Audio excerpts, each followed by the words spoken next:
이 니고데모는 오늘 1절 말씀에 보니까 유대인의 관원이라고 혹은 지도자라고 번역되어 있고, 그리고 바리새인이라고 소개하고 있습니다. 여기 유대인의 지도자 혹은 관원이라는 이 말은 당시 로마 식민지 아래에서 자치정부에 허락한 자치국회가 있었습니다. 이른바 산헤드린이라는 이 자치의회의 의원 신분입니다. 그러므로 우리나라로 치면 국회의원과 같은 그런 신분이라 할 수 있습니다. 그리고 바리새인은 당시에 유대인들에게 매우 존경받았던 종교적 우파 인사입니다. 매우 율법적이었고 말씀대로 살렸고 예썼던 그런 성실한 신앙인에 속한 사람입니다. 그렇게 이 사람은 종교적으로나 정치 사회적으로 굉장히 엘리트에 속한 사람인데, 오늘 예수님께 밤에 찾아와서 질문을 하는 내용입니다.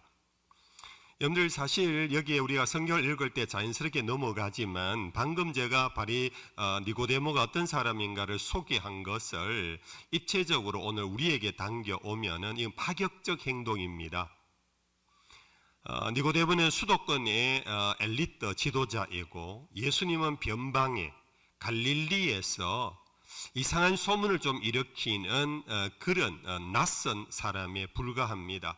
우리로 치면 영남의 어느 한 산골짜기의 출신이고 그곳에서 조금 소문난 사람 정도인데, 이 수도권의 엘리트가 이 변방의 한 젊은 청년을 그의 지위나 권세로 보면 필요하면 사람을 불러 보내어서 오라고 호출할 수 있는 사람입니다. 우리 지난주에 백부장 얘기하면서도 유사한 그런 생각을 해봤습니다만은, 그런데 이 니고데모는 동행인이 없이 자기 혼자 밤중에 예수님을 찾아온 이 행동은 매우 파격적입니다. 우리가 체면 따위를 물어하고 행동할 때는 크게 두 가지 이유가 있습니다. 하나는 다급할 때, 그리고 또 하나는 아주 절박한 상황일 때. 그래 보면서 이 니고데모가 예수님을 찾아온 것은 이 두 가지가 분명히 있었기 때문입니다. 매우 긴박한 마음, 그 절박한 마음. 그래서 나름 체면을 유지하려고 밤에 찾아온 거예요. 국회의원이나 되는 분이, 수도권의 엘리트가 저 변방의 어느 한 청년을 찾아오는 파격적 행동은 남 눈을 피해서 밤에 찾아왔지만은 분명한 것은 그에게 절박함과 긴급함이 있었기 때문입니다. 그것이 오늘 이 예수님에게 와서 던지는 질문입니다. 우리 2절 같이 한번 읽어보겠습니다. 2절입니다. 그가 밤에 예수께 와서 이르되 라삐여, 우리가 당신은 하나님께로부터 오신 선생인 줄 아나이다. 하나님이 함께 하시지 아니하시면 당신이 행하시는 이 표적을 아무도 할 수 없음이니이다. 니고데모의 관심은 사실 예수님이 누구냐 하는데 별 관심이 없는 것 같아요. 단지 하나, 예수님을 지금 추켜 세웁니다. 당신은 하나님께로부터 온 선생인 것 같다. 소문에 들어보니까 당신이 행하는 일들은 그 표적에 행하는 일로 내가 여기는데 하고 예수님을 이렇게 추켜 세웠지만은 그의 마음은 무엇에 관심이 있느냐 하면은, 그렇기에 당신이 하나님께로부터 온 사람이라면 하나님 나라에 관한 얘기를 좀 듣고 싶어 왔다. 하나님 나라에 대한 관심과 열망이 니고데모에게 있었던 거예요. 그 뒷부분에 예수님께서 답을 하시면서 그런 말씀을 하셨습니다. 3절을 같이 한번 읽어보겠습니다. 예수께서 대답하여 이르시되 진실로 진실로 내게 이르노니 사람이 거듭나지 아니하면 하나님의 나라를 볼 수 없느니라. 예수님은 니고데모가 지금 원하는 게 뭐냐면 하나님 나라를 보고 싶다는 겁니다. 하나님 나라에 관한 얘기를 듣고 싶다. 이것을 예수님이 아시고는 앞에 얘기, 하나님께로 왔다 어떻다 그런 것은 예수님께서 그냥 넘어가 버리는 모습입니다. 여기서 콤마를 하나 찍고 우리의 시간도 하나님 앞에 와서 예배를 드립니다. 우리가 예배를 드리면서 니고데모와 같은 표현을 쓸 때가 들어 있으시지요. 찬송 가사나 기도의 표현 언어 속에 당신은 왕이십니다. 당신은 높고 높으신 분이십니다. 당신은 전지전능하신 분입니다. 그런데 하나님께서 그런 성호, 그런 어떤 표현 언어를 즐기는 분이 아니십니다. 그렇게 찬양하고 기도할 때 우리의 속마음을 이미 하나님은 읽고 계십니다. 물론 우리는 찬양이나 기도 속에 우리의 최고의 표현을 사용한다는 거 그렇게 나쁜 것 아닙니다. 중요한 것은 뭐냐? 내 마음에 그 표현을 진심으로 담고 고백하느냐에 있습니다. 우리 어떤 언어를, 어떤 표현을 쓰는 것보다 더 중요한 것은 하나님은 우리의 속마음을 이미 알고 계신다라는 사실, 이것을 우리는 늘 잊지 않아야 합니다. 아무튼 니고데모의 관심은 바로 하나님 나라에 관한 관심이었습니다. 왜? 니고데모가 왜 이 문제가 그렇게 급박하며 그게 그렇게 간절했기에 자기의 체면을 다 내려놓고 격이 맞지 않은 상대를 찾아와서 그것도 니고데모가 질문을 던집니다. 여러분들, 질문을 던지는 사람과 답을 하는 사람의 관계, 쉽게 말하면 선생과 학생 관계 아닙니까? 오히려 국회의원에 속하는 니고데모는 민원을 받아들여서 답을 해줄 사람인데 이 사람이 자기가 질문을 들고 가서 예수님에게 질문을 하고 있는 이 모습. 왜 그럴까? 여러분들, 당시 이스라엘은 앞서도 표현했습니다마는 로마의 속국이었습니다. 유대인은 나라를 잃어버리고 수백 년, 수천 년을 지나와도 유대인들의 자긍심이 하나 있습니다. 그게 뭐냐 하면은 모세의 율법입니다. 세상 어느 이방 나라에 가도 우리가 문화사를 배우면서 고대 함무라비 법전이 어떻고 저떻고 그러면서 여러 곳곳에 고대 법에 대한 흔적들, 연구 문헌들을 우리는 봅니다. 그러나 지금도 너무나 분명하고 너무나 뚜렷한 모세의 율법만한 법전을 갖고 있는 민족과 나라가 없잖아요. 그래서 유대인들은 이 모세의 율법에 대한 자긍심이 대단한 겁니다. 여러분들, 법이란 그냥 문서가 아니고 그 법을 통하여 한 공동체가 살아가는 하나의 논리고 문화입니다. 그래서 유대인들은 바로 하나님이 주신 그 법에 의하여서 그 법을 따라 살아감으로 최고의 문명인이라고 여기는 자부심이 있었습니다. 그런데 로마의 속국이 된 후로 여러분들 아시는 대로 오늘날 근대법도 로마의 법 굉장히 중요한 연구 과제라고 알고 있습니다. 그뿐만 아니라 그들은 군사력을 갖고 있습니다. 경제력을 갖고 있습니다. 그래서 중건동 모든 땅들을 통치하는 로마 제국이 되어버렸습니다. 한두 해가 지나간 것이 아닙니다. 수십 년이 지나갔습니다. 수백 년이 지나가는 중에 이미 로마 법은 모세의 법을 능가할 정도가 아니라 모세의 법 자체가 의미 없는 법이 되어가고 있었습니다. 모든 사회에 돌아가는 것들이 모세의 법이 아니라 로마의 법이었습니다. 그것이 유대인들 사회 안에도 마찬가지였습니다. 여기에서 바리새인들이 발부동을 친 겁니다. 우리는 그래도 모세의 법이 있다고, 하나님의 말씀이 있다고. 그러나 세월이 흘러가면서 그들은 모세의 법의 생명력을 잃어가 버리면서, 그럼에도 불구하고 그들은 아브라함의 자손임을 증명하기 위하여 할례와 함께 모세의 법을 지켜갔는데 그 지킴의 모습이 형식주의로 전락해버린 것. 세상 살아가는 모든 것은 로마의 법입니다. 그런데 자기들은 아브라함의 후손이라고 하는 이 정체감만은 지키기 위하여 그들은 제사를 여전히 드렸습니다. 회당을 찾아와서 안식일을 지켰습니다. 그러나 그 속에 모세의 법에 대한 믿음이 점차 식어졌습니다. 그것이 그들의 생활에 아무 상관이 없게 되었습니다. 그럼에도 불구하고 형식은 지키려고 하는 것, 이것이 바로 예수님 당시의 바리새인들의 모습이었던 것입니다. 그러한 중에 여러분들 니고데모가 이렇게 끝날 수는 없다라는 절박감이 있었던 것 같습니다.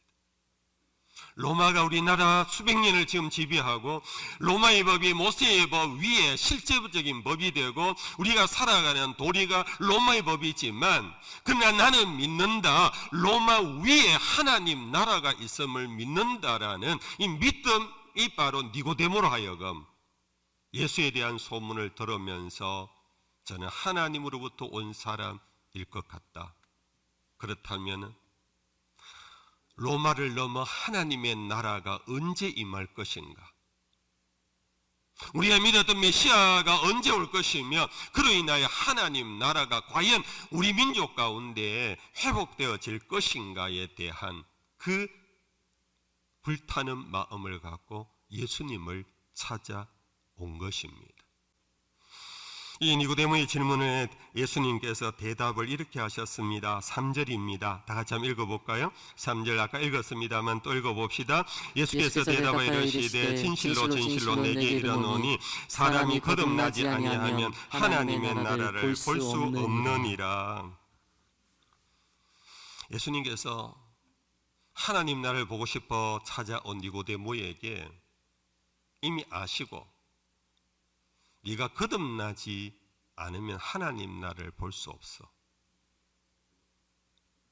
하나님 나라에 대한 아무리 많은 지식이 있어도 거듭나지 않으면 하나님 나라를 볼 수 없는 거예요. 거꾸로 말하면 니고데모야, 네가 거듭나면 하나님 나라를 볼 수 있어.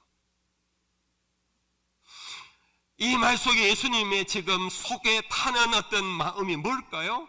예수님 당신이 하나님 아니십니까? 예수님 당신이 말씀이 육신이 되어 이 땅에 오신 분 아니십니까?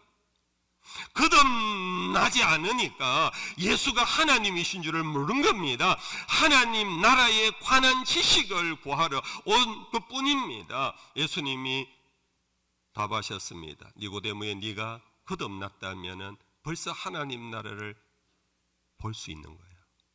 보고 있는 거야. 네가 나를 보고도 하나님 나라를 보이라 하며 네가 나를 보고도 하나님을 보기를 원한다면 너는 아직 거듭나지 못한 거야. 사랑하는 성도 여러분들, 오늘 예수님의 답을 우리는 정직하게 겸손히 깊이 생각해 보셔야 합니다. 하나님 나라는 거듭나면 지금도 보입니다. 사망의 엄침한 골짜기에서도 거듭난 자는 벌써 하나님의 지팡이와 막대기가 자기를 안위하시고 보호하고 계심을 이미 느끼고 볼 수 있습니다. 거듭나지 아니한 자는 상황과 형편 여러 가지 조건 앞에 매몰당합니다. 세상이 뭐 이러냐고, 교회가 뭐 이러냐고, 그것밖에 보지 못하니까 그것이 전부라고 생각할 때 우리는 절망하는 겁니다. 우겨삼을 당하고 마는 겁니다. 거꾸로 떨림을 당하고 마는 겁니다. 탄식하고 세상을 욕하다가 끝나는 겁니다. 주님이 말씀하신 거듭남의 은혜가 있기를 축복합니다. 여러분들, 오늘 우리는 세상에 일어나는 모든 상황을 우리는 같이 경험합니다. 그러나 거듭나지 못한 사람은 현상에 여러분들 매몰됩니다. 그게 전부입니다. 그 현상이 전부 아니라고 말하고 그 거짓이라고 말할 수는 없습니다. 사실입니다. 팩터입니다. 고통도 있습니다. 슬픔도 있습니다. 가난도 있습니다. 병고도 있습니다. 정말 인격 유린도 있습니다. 폭행도 있고 전쟁도 있고 지진도 있습니다. 아니라고 누가 말하겠습니까? 그러나 거듭난 성도는 그 너머 하나님의 나라를 보는 사람입니다. 그 너머 세상에 통치하는 통치자의 법이 아니라 그 너머 하나님이 알지 못하는 우리를 이끌어가는 하나님의 승리의 손길을 볼 수 있는 것, 그것이 바로 예수님의 답입니다. 성도 여러분들, 오늘 우리가 하나님의 나라를 열망하는 것은 단순히 열심을 내자는 정도가 아닙니다. 오늘 이런 어려운 때에 여러분들 열심을 잃지 말고 우리 열심히 예배드립시다, 그 정도가 아닙니다. 오늘 세상의 현실을 넘어선 하나님의 통치와 하나님의 나라의 도래와 그것을 믿는 믿음의 사람에게는 벌써 하나님의 안위하심이, 하나님의 위로하심이, 하나님의 손길이, 그래서 이미 하나님의 영이 우리 속에 오셔서 의와 희락과 평강을 우리에게 선물해 주시는 것입니다. 하나님의 나라는 아는 것이 아닙니다.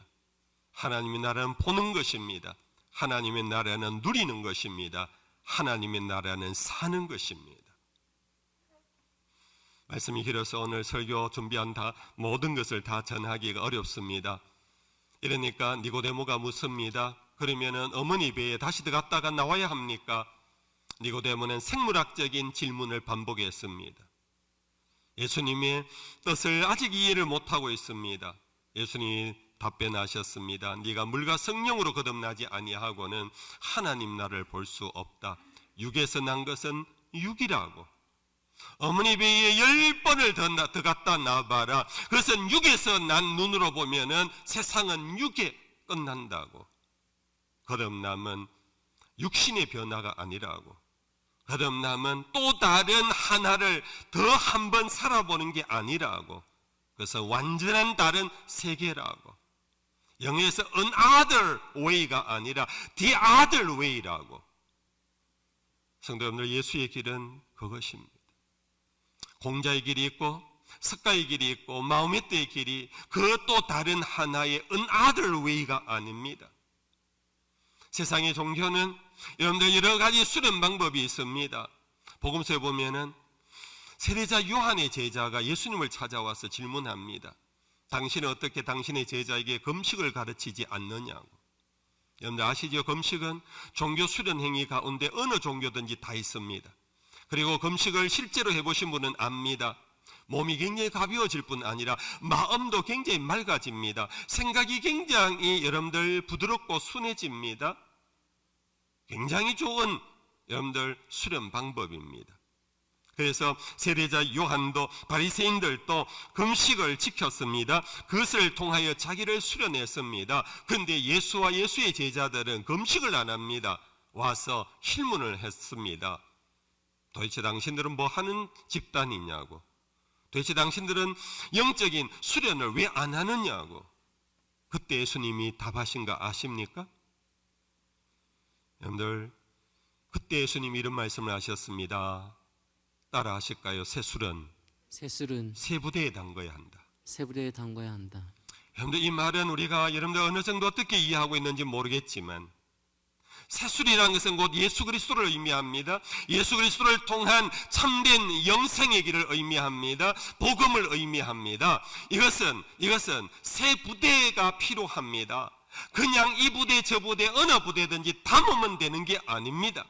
이것은 또 다른 부대가 필요합니다. 그것이 바로 거듭남의 마음을 의미합니다.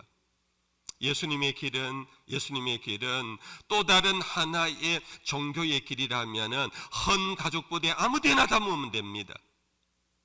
그러나 예수님의 길은 또 다른 종교가 아닙니다. 또 다른 수련이 아닙니다. 또 다른 도덕 철학이 아닙니다. 이거는 완전히 다른 길입니다. 그러므로 새 부대가 필요합니다. 새 그릇이 필요합니다. 그것이 바로 영적으로 다시 태어난 중생을 의미하는 것입니다. 그러면 도대체 중생이란 어떻게 되는 것인가? 목사님, 나 중생하고 싶었는데 도대체 어떻게 하면 됩니까? 예수님이 답하셨습니다.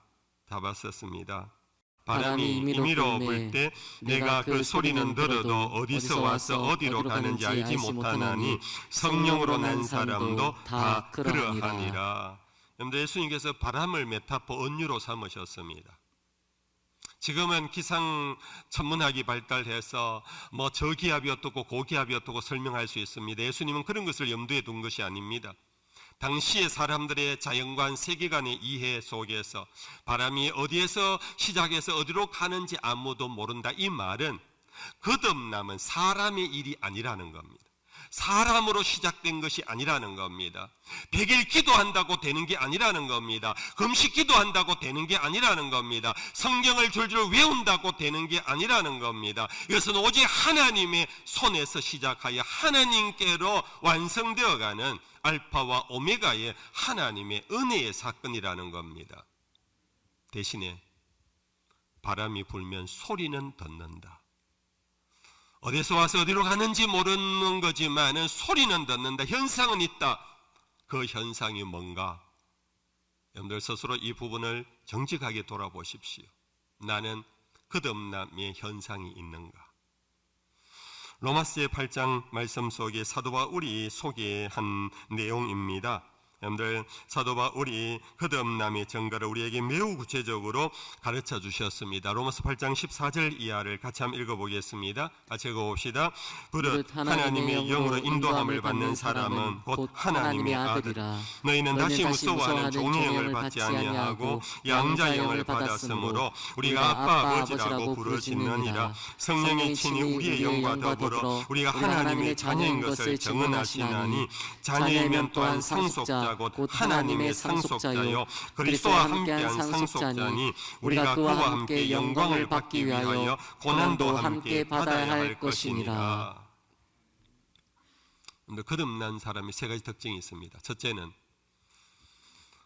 하나님의 영의 인도함을 받습니다.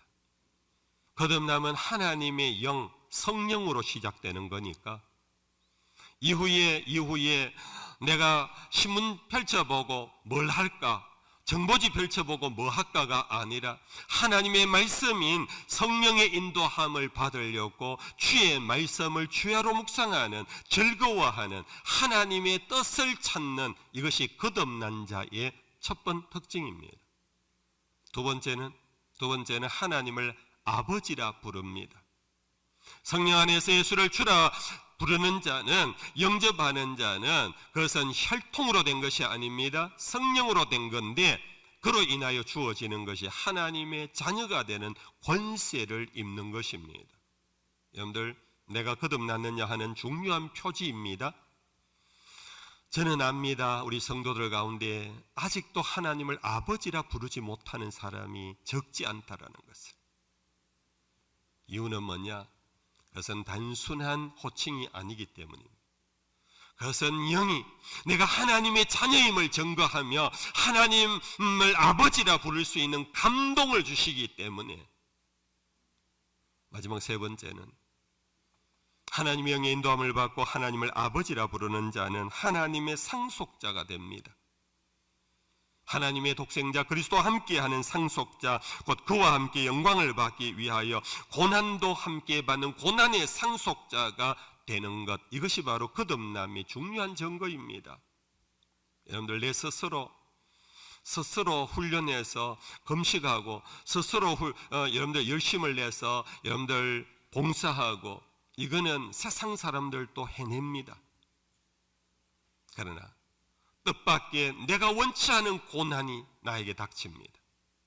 나의 원과 나의 뜻은 고난과 좁은 길이 아닌데 하나님으로부터 오는 뜻밖의 고통이 있습니다. 뜻밖의 좁은 길이 있습니다. 나는 그 길을 가고 싶지 않은데 그 길을 가야만 하는 일일 때 거듭난 사람은 도망치지 않습니다.